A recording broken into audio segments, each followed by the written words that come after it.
Hi എല്ലാ കൂട്ടുകാർക്കും my ക്യാപ്ഷന്റെ പുതിയൊരു വീഡിയോയിലേക്ക് സ്വാഗതം. ഇന്ന് നമ്മളിവിടെ ഒരു പി സി ബിൽഡാണ് ചെയ്യാൻ പോകുന്നത്. ഒരു 50K അല്ലെങ്കിൽ ഒരു 60K ആ ഒരു ബഡ്ജറ്റിൽ വരുന്ന ഒരു പി സി ബിൽഡാണ്. അപ്പൊ നമുക്ക് നേരെ വീഡിയോയിലേക്ക് പോയാലോ ഗൈസ്. ഓക്കെ,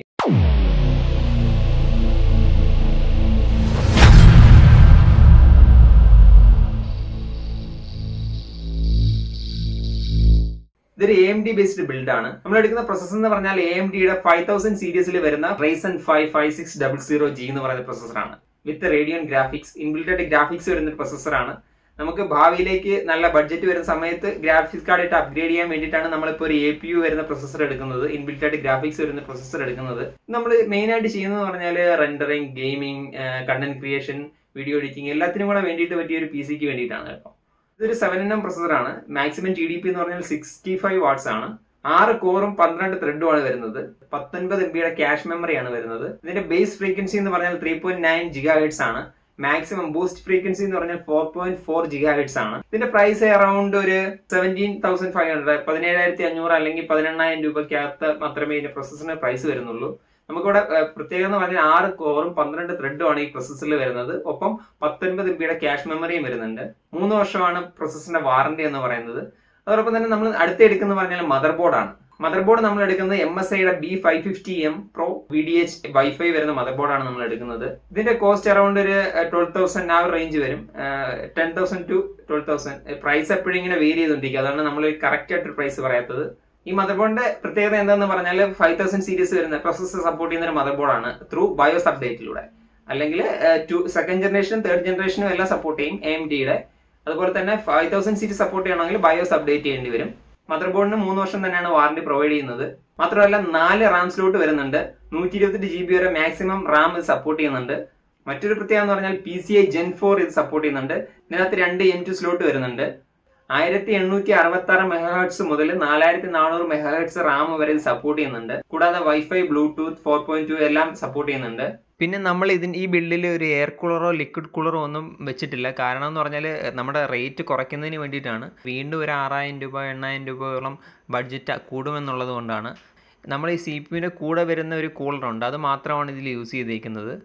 അതല്ല, നിങ്ങൾക്ക് ഓവർ ക്ലോക്കിങ്ങോ കാര്യങ്ങളൊക്കെ നിങ്ങൾ ചെയ്യുന്നുണ്ടെങ്കിൽ മസ്റ്റായിട്ടൊരു എയർ കൂളറോ ലിക്വിഡ് കൂളറോ ആഡ് ചെയ്യണം. ഇപ്പോൾ എന്ന് പറഞ്ഞാൽ നമ്മളിതൊരു നോർമൽ യൂസ് എന്നുള്ള രീതിയിലാണ് എടുക്കുന്നത്. ചെറിയ രീതിയിലുള്ള എഡിറ്റിങ്ങും ഗെയിമിങ്ങും അങ്ങനെയൊക്കെയുള്ള രീതിയിലേക്ക് വേണ്ടിയിട്ടാണ് ഈ ഒരു സ്പെക്ക് പറയുന്നത്. പിന്നീട് നമ്മൾ ഗ്രാഫിക്സ് കാർഡൊക്കെ വെച്ചിട്ട് നമ്മൾ ഹൈ എൻഡ് ആയിട്ട് വർക്ക് ചെയ്യാൻ ഉദ്ദേശിക്കുന്ന സമയത്ത് മാത്രമാണ് നമ്മളൊരു എയർ കൂളർ അല്ലെങ്കിൽ ലിക്വിഡ് കൂളറിലേക്ക് അപ്ഗ്രേഡ് ചെയ്യേണ്ട ആവശ്യം വരുന്നുള്ളൂ.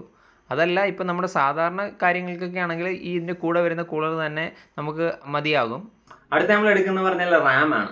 നമ്മൾ എടുക്കുന്ന XPGയുടെ GameX D30 എന്ന് പറയുന്ന റാമാണ്. ഇതൊരു 3200 MHz സ്പീഡിൽ വർക്ക് ചെയ്യുന്ന റാമാണ്. 2200 മുതൽ 2500 രൂപ വരെയൊക്കെയാണ് വരുന്നത്. പ്രൈസ് എപ്പോഴും വേരി ചെയ്യാം. അതായത് വാറന്റി 10, 5 അങ്ങനെ 2 വേരിയന്റ് ഒക്കെ കാണിക്കുന്നുണ്ട് ആമസോണിൽ. നിങ്ങൾ അത് ചെക്ക് ചെയ്ത് തന്നെ വാങ്ങുക. മാത്രമല്ല അതിന്റെ RGB വേരിയന്റ്, RGB ലൈറ്റ് ഇഷ്ടപ്പെടുന്നവർക്ക് വേണ്ടി D60 അങ്ങനെയുള്ള റാമുകൾ നോക്കാവുന്നതാണ്. സെയിം സ്പീഡ് കാര്യങ്ങളെല്ലാം സെയിം തന്നെ. RGB ലൈറ്റ് വരുന്നുണ്ടെന്നേ ഉള്ളൂ. അതിന് കുറച്ചും കൂടെ പ്രൈസ് കൂടും. അതൊരു 3000, 3300 ആ റേഞ്ചിലേക്ക് പോകും. അപ്പോൾ അതല്ല, നിങ്ങൾക്ക് ഒരു 16 GB വേണമെങ്കിൽ മറ്റേ D30 എന്ന് പറയുന്ന റാം തന്നെ ഒരു 4500 രൂപ ആ റേഞ്ച് വരും. അതല്ല, RGB വരുന്ന റാം ആണെങ്കിൽ ഒരു 6000 രൂപ വരെ പോവാം.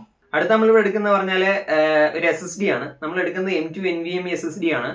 അത് നമുക്ക് ഒത്തിരി ഓപ്ഷൻസ് ഉണ്ട്. WD ഉണ്ട്, അല്ലെങ്കിൽ XPG ഉണ്ട്, ഒത്തിരി ഓപ്ഷൻസ് ഉണ്ട്. XPGയുടെ പ്രത്യേകത വളരെ കുറഞ്ഞ വിലയിൽ ഒരു ഹീറ്റ് സിങ്കോടെ കൂടിയാണ് വരുന്നത്. അതുകൊണ്ട് തന്നെ നമ്മൾ XPGയുടെ ഒരു 1 TB ആണ് എടുക്കുന്നത്. XPG GameX S50 Lite എന്ന് പറയുന്ന വേരിയന്റ് ആണ് നമ്മൾ എടുക്കുന്നത്. അതൊരു 12,000 രൂപയ്ക്ക് അകത്താണ് പ്രൈസ് വരുന്നത്. അതല്ല, നമ്മൾ റാം 8 GB യൂസ് ചെയ്യുന്നതിൽ നമുക്ക് 1 TB എടുക്കാം. അതല്ല, ഈ കോസ്റ്റ് ഒന്ന് അഡ്ജസ്റ്റ് ചെയ്യാൻ വേണ്ടിയിട്ടാണ് നമ്മൾ അങ്ങനെ ചെയ്യുന്നത്. 8 GB റാം എടുക്കുകയാണെങ്കിൽ നമുക്ക് 1 TB SSD ഇടാം. അതല്ല, 16 GB റാം ഇടുകയാണെങ്കിൽ നമ്മൾ 512 മാറേണ്ടി വരും. XPGയുടെ തന്നെ മറ്റൊരു റാം സെലക്ട് ചെയ്യാം. റാമിന്റെ എല്ലാത്തിന്റെയും ലിങ്ക് ഞാൻ ഡിസ്ക്രിപ്ഷനിൽ കൊടുത്തേക്കാം. നിങ്ങൾക്ക് പ്രൈസ് ചെക്ക് ചെയ്യാനും മോഡൽ നമ്പറും എല്ലാം ഞാൻ ആമസോണിന്റെ ലിങ്ക് ഡിസ്ക്രിപ്ഷനിൽ കൊടുത്തേക്കുന്നതാണ്.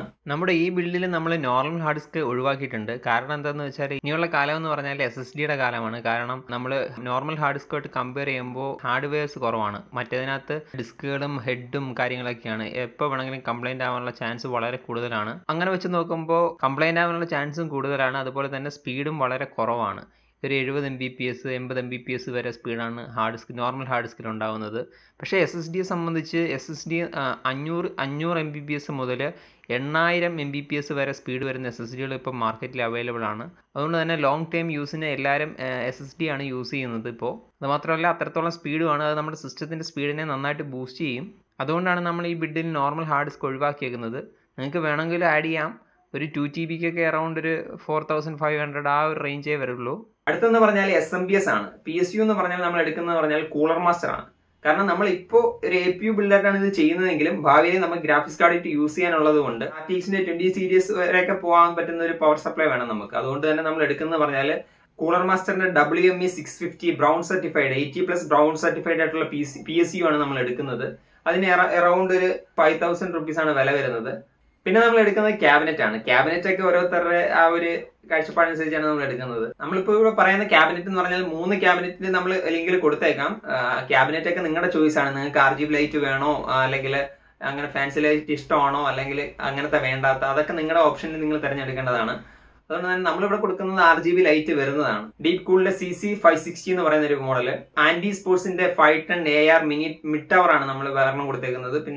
പിന്നെ സിബ്രോണിക്സിന്റെ ഉണ്ട്. അങ്ങനെ ഒത്തിരി ബ്രാൻഡുകളുണ്ട്. നിങ്ങൾക്ക് ഇഷ്ടപ്പെട്ട ഒരു ക്യാബിനറ്റ് സെലക്ട് ചെയ്യുക. ഈ ക്യാബിനറ്റിന്റെ എല്ലാം ഫ്രണ്ടില് 3 120mm ഫാൻ വരുന്നുണ്ട്. അതുപോലെ ബാക്ക് സൈഡിൽ റിയർ ആയിട്ട് ഒരു 120mm ഫാനും വരുന്നുണ്ട്. എല്ലാം RGB ലൈറ്റോട് കൂടിയതാണ്. അപ്പൊ ഇത്രയാണ് നമ്മുടെ CPU എന്ന് പറയുന്നത്. ഇനി അതെല്ലാം നിങ്ങൾക്ക് മോണിറ്ററും കൂടെ ആഡ് ചെയ്യണമെങ്കിൽ നിങ്ങൾക്ക് സാംസങ്ങോ ബെങ്ക്യുവോ LGയോ ഒക്കെ എടുക്കാവുന്നതാണ്. 24 ഇഞ്ച് അറൗണ്ട് ഒരു 11,000 ആ ഒരു പ്രൈസ് റേഞ്ചിലായിരിക്കും വരുന്നത്. അതല്ല 22 ആണെങ്കിൽ ഒരു 8-9 ആ റേഞ്ച് ആയിരിക്കും വരുന്നത്. അങ്ങനെ വരുമ്പോൾ നമ്മുടെ ബഡ്ജറ്റ് എന്ന് പറഞ്ഞാൽ ഒരു 60Kക്ക് മേല് പോകും. 60-65. നിങ്ങൾക്ക് UPSും കീബോർഡും എല്ലാം വേണമെങ്കിൽ ഒരു 65K വരെ പോകാം. ഒരു 65,000 രൂപ വരെ പോവാം. നമ്മൾ ഈ പറഞ്ഞ CPU ബിൽഡ് ആണെങ്കിൽ നിങ്ങൾക്ക് ഒരു 50K 51K ആ ഒരു ബഡ്ജറ്റിൽ നിൽക്കുന്നതാണ്. അപ്പോൾ ഡീറ്റെയിൽസ് എല്ലാം ഞാൻ ഡിസ്ക്രിപ്ഷനിൽ കൊടുത്തേക്കാം. എല്ലാവരും പർച്ചേസ് ചെയ്യുന്നെങ്കിൽ ആമസോണിൽ നിന്ന് പർച്ചേസ് ചെയ്യുക. അതിന്റെ ലിങ്ക്, അഫിലിയേറ്റ് ലിങ്ക് ഞാൻ താഴെ കൊടുത്തിട്ടുണ്ട്. നിങ്ങൾക്ക് എന്ത് പ്രോഡക്റ്റ് വേണമെങ്കിലും നിങ്ങൾക്ക് ആമസോണിൽ നിന്ന് വാങ്ങുകയാണെങ്കിൽ താഴെ നിന്നുള്ള ലിങ്കിൽ പോയി വാങ്ങാം. നിങ്ങൾക്ക് സാധാ പ്രൈസിൽ തന്നെ സാധനം കിട്ടുന്നതാണ്. അത് മാത്രമല്ല നമ്മുടെ ചാനലിൽ ചെറിയൊരു എൻകറേജും കൂടെ ആണത്. അപ്പോൾ എല്ലാവരും താഴെ കൊടുത്തേക്കുന്ന ലിങ്കിൽ തന്നെ പർച്ചേസ് ചെയ്യുക. മാത്രമല്ല ഈ വീഡിയോ കുറിച്ചുള്ള നിങ്ങളുടെ അഭിപ്രായങ്ങളൊക്കെ താഴെ കമന്റായിട്ട് രേഖപ്പെടുത്തുക. എന്തെങ്കിലും ഡൗട്ടും കാര്യങ്ങളൊക്കെ ഉണ്ടെങ്കിൽ താഴെ ഡിസ്ക്രിപ്ഷനിൽ നമ്മുടെ ഇൻസ്റ്റഗ്രാം പേജിന്റെയും ഇൻസ്റ്റഗ്രാമും ഫേസ്ബുക്കും ഒക്കെ ലിങ്ക് കൊടുത്തിട്ടുണ്ട്.